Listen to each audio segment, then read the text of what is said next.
Sitting Out with Rob.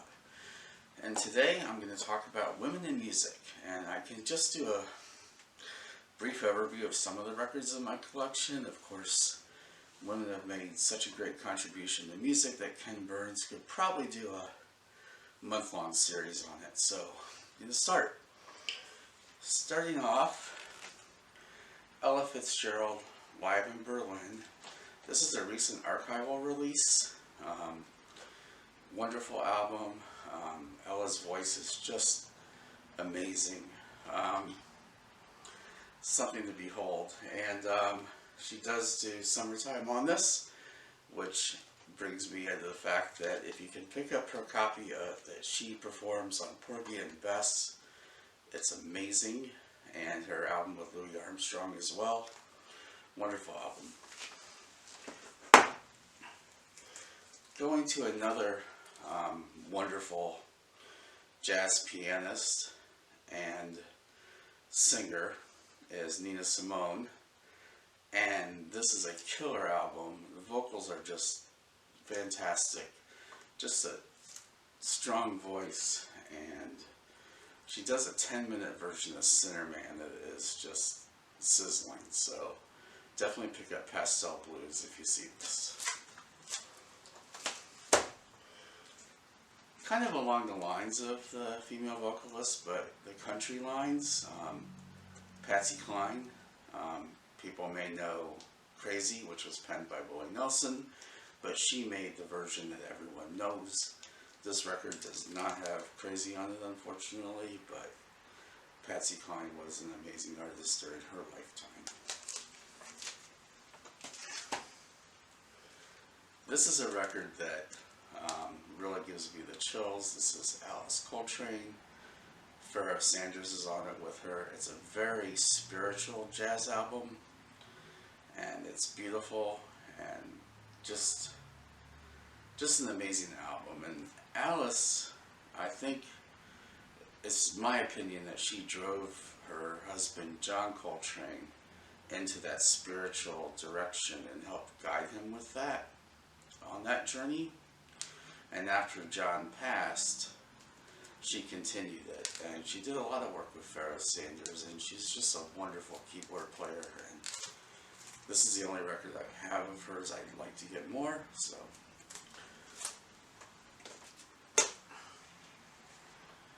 Next is the Tedeschi Trucks Band, and you see whose name is first. Susan Tedeschi, because it's the woman that runs the show on this one. She brings the band. It's a 12-piece band, and Derek Trucks, her husband, plays guitar as well. And Susan is an excellent blues guitar player, and Derek is an excellent slide player. But he goes off into doing different tunings and different things, and Susan brings it back down to the blues and just holds it together.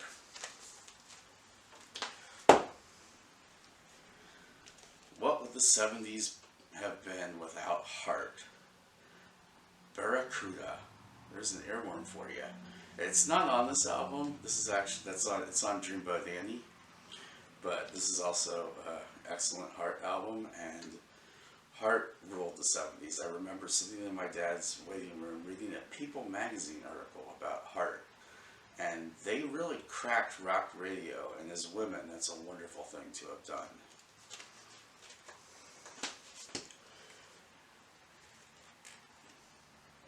Janice Joplin, Big Brother and the Holding Company.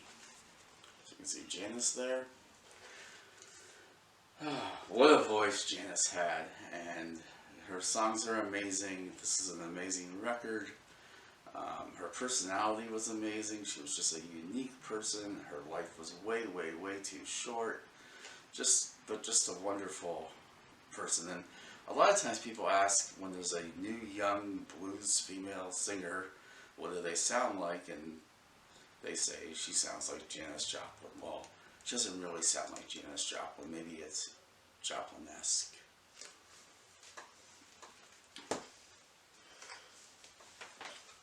Next, I've got Joanie Mitchell.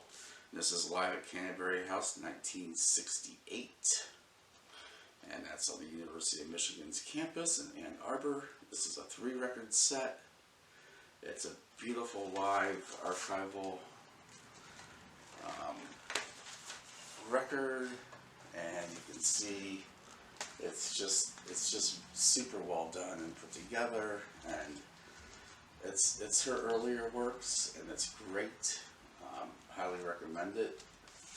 And then, of course, Blue, which is just, I would put it in one of my top 10 of all time albums. And her guitar playing on both of these records is amazing. She uses a lot of different techniques, and she's one of the top. Rolling Stone has listed her in their top 100 guitar players of all time, and just an amazing musician and wonderful voice, very unique. Later in her career, she ventured off into jazz and worked with the likes of Jaco Pastorius. But just amazing. I'm gonna go next with Elizabeth Cotten, because she's unique in that she started later in life, and she's just an amazing guitar player. I believe she was self-taught, and I mean, her hands are just huge, if you can see that. I'm not sure. This is a Folkways record. And next, I'm going to go with a Bonnie Raitt record. Bonnie Raitt had a wonderful career, wonderful voice, great blues guitar player. She covered Angel from Montgomery, a John Prine song, and like Patsy Cline, she made that song her own and probably did the best version of that song, in my opinion.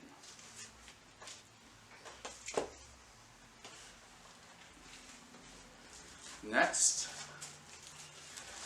Nora Jones. And Nora's just a cool person, you know. She's laid back, she's relaxed, she, you know, sometimes will show up into clubs and just play unannounced, and just is a wonderful piano player and a beautiful voice, and she does a lot of interesting side projects. This one is called Puss in Boots, where she's actually on guitar. She actually started this band so she could learn to play guitar, and just, it's fabulous. And then there's this Everly Brothers cover with Billy Joe from Green Day, and the harmonies on this are just amazing. So Nora Jones is just, she's, you know, I mean, she carried Blue Note on her back, and just an amazing artist.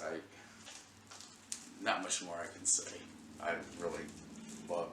This is my favorite coffee time record. Just a chill, beautiful record. Alright, Talking Heads. Why the Talking Heads? Well, Tina Weymouth was their bass player, and she carried this band as far as keeping the rhythm with all the different types of beats that they used, and just held it together. And so, you know, it's not necessarily that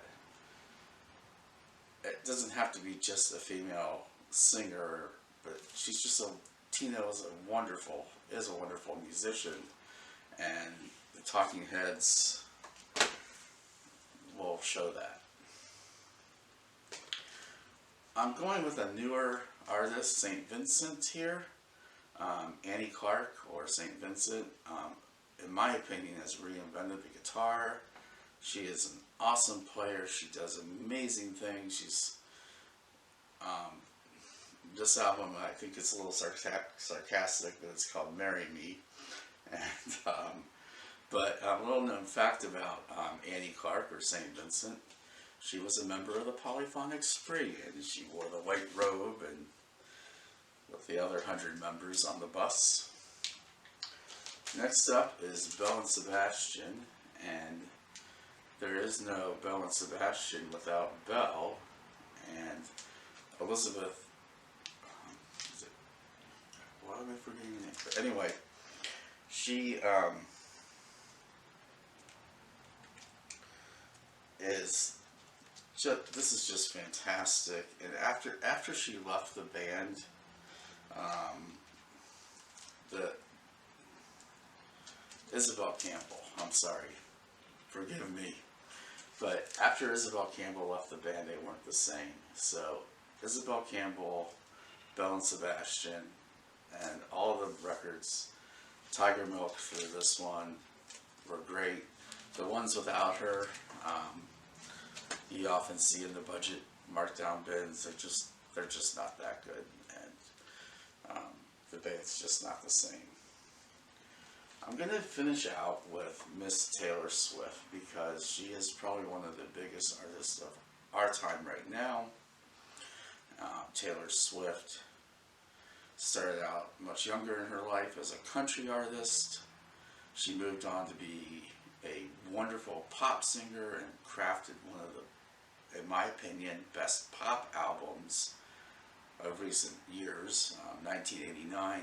I did have to listen to it 1,000 times driving my kids around, but so I know that album back and forth. Ryan Adams even covered that album and gave it a whole new feel.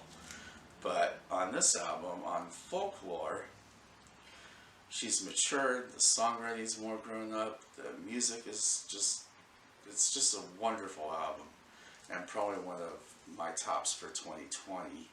I have not opened this yet.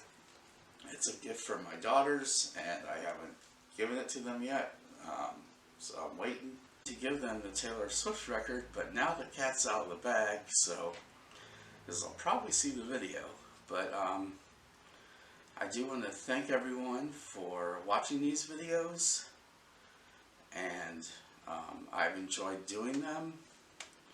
It's just been really fun for me, and thank you for everyone who's subscribed, and if you want to see more, please go ahead and subscribe as well, and leave comments, because I want to hear from you.